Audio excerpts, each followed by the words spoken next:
बस्तर संभाग के अंतर्गत माओवादियों के खिलाफ प्रभावी रूप से अभियान लगातार संचालित की जा रही है। इसी सिलसिले में कल दिनांक नारायणपुर जिला के आबूझमाड़ क्षेत्र में परियादी और काकूर के बीच के जंगल में प्रतिबंधित एवं गैरकानूनी सीपी माओवादी संगठन की कैडर्स की उपस्थिति की आसूचना का आधार पर डीआरजी नारायणपुर, कांकर, कोंडागांव, बस्तर एवं बीएसएफ तथा एसटीएफ का संयुक्त टीम अभियान के लिए रवाना की गए थे। कल दिनांक 18 जुलाई प्रातः से अनेक बार माओवादी एवं सुरक्षा बल के बीच में मुठभेड़ जारी रहा। मुठभेड़ के पश्चात इलाके के सर्चिंग में 4 महिला माओवादी सहित कुल 6 माओवादियों का डेड बॉडी सुरक्षा बल द्वारा रिकवर की गए थे और इन 6 माओवादियों का शिनाख्ती प्राथमिक तौर पर पीएलजी प्लेटून नंबर 1 का कंपनी कमांडर राहुल पुनेम सहित अन्य जो 5 जो प्लेटून का सदस्य के रूप में शिनाख्ती अभी हुआ है। और इस मुठभेड़ के दौरान AK-47 SLR, BLGL लॉन्चर्स और काफ़ी बड़ी संख्या में अन्य आर्म्स, अम्यूनिशन और एक्सप्लोसिव मटेरियल भी रिकवर किए गए थे। आसपास इलाका में अभी भी सर्चिंग लगातार जारी है और जिस तरीके से विगत समय में माओवादी के खिलाफ प्रभावी रूप से अभियान संचालित की गई, जिसके परिणाम स्वरूप वर्ष 2025 में अभी मात्र 6 महीने में बस्तर संभाग के अंतर्गत कुल 204 माओवादियों का डेड बॉडी अलग अलग मुठभेड़ के पश्चात रिकवर किए गए थे। और खासतौर पर जो नारायणपुर जिला के आबूझमाड़ क्षेत्र अंतर्गत 21 मई को हुई मुठभेड़ के पश्चात जो सीपीएम माओवादी संगठन के जो सरगना जनरल सेक्रेटरी बसवराजू का डेड बॉडी भी सुरक्षा बल द्वारा बरामद की गए थे। और इस तरीके से माओवादी संगठन का भी लीडरशिप काफ़ी हद तक कमज़ोर हो चुकी है।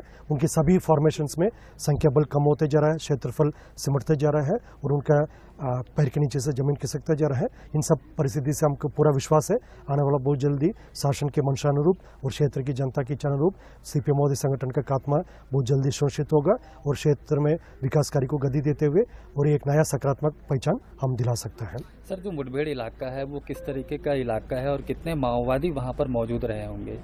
जो आबूझमाड़ क्षेत्र भौगोलिक परिस्थिति से काफ़ी कठिन एक जोग्राफिकल टेरेन इलाका है, घना जंगल क्षेत्र है, काफ़ी नदी नाला, खासतौर पर अभी जो बरसात के समय में जो नदी नाला में काफ़ी उफान में भी है। इन सब कठिन परिस्थिति के बावजूद भी हमारा सुरक्षा बल सदस्य द्वारा लगातार इन इलाका में भी अभियान संचालित कर काफ़ी अच्छी उपलब्धि अभी ले आ रहा है।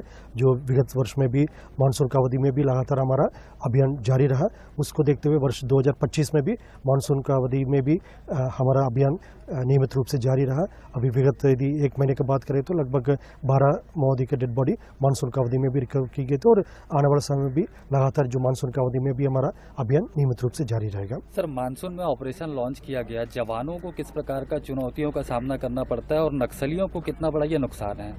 जो मानसून में कई प्रकार का हमको चुनौती को सामना करना पड़ते हैं, जैसा भी लगातार पानी गिरने के कारण से जो नदी नाला में काफ़ी उफान में है और नदी नाला का पार करना, खासतौर पर आबूझमाड़ जैसा जो कठिन भौगोलिक परिस्थिति इलाका में जो नेचुरल ऑब्स्टेकल्स को क्रॉस करना काफ़ी एक चैलेंज रहते हैं। इसके बावजूद हमारा सुरक्षा बल सदस्य का मनोबल काफ़ी मजबूत है और उनके इरादा स्पष्ट है और जंगल वॉरफेयर में इनका ट्रेनिंग भी इस विषय को लेकर लगातार दी गई थी।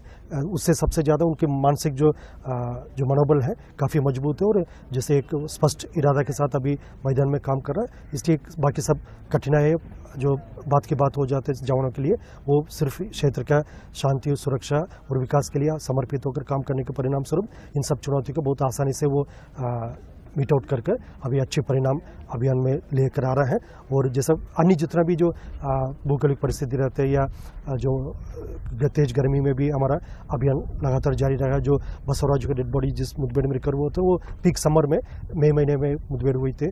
जो बस्तर में जो जिला बीजापुर और तेलंगाना के जो सीमावर्ती कोरागुटल हिल्स में लगातार 21 दिन जो अभियान संचालित किए गए थे, इस दौरान भी काफ़ी पीक समर के सीजन थे।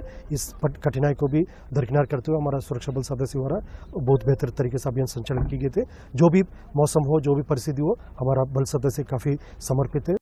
अगर आप ये वीडियो YouTube पर देख रहे हैं तो हमारे चैनल को सब्सक्राइब कर बेल आइकन दबाएं और Facebook पर देख रहे हैं तो हमारे पेज को लाइक करें।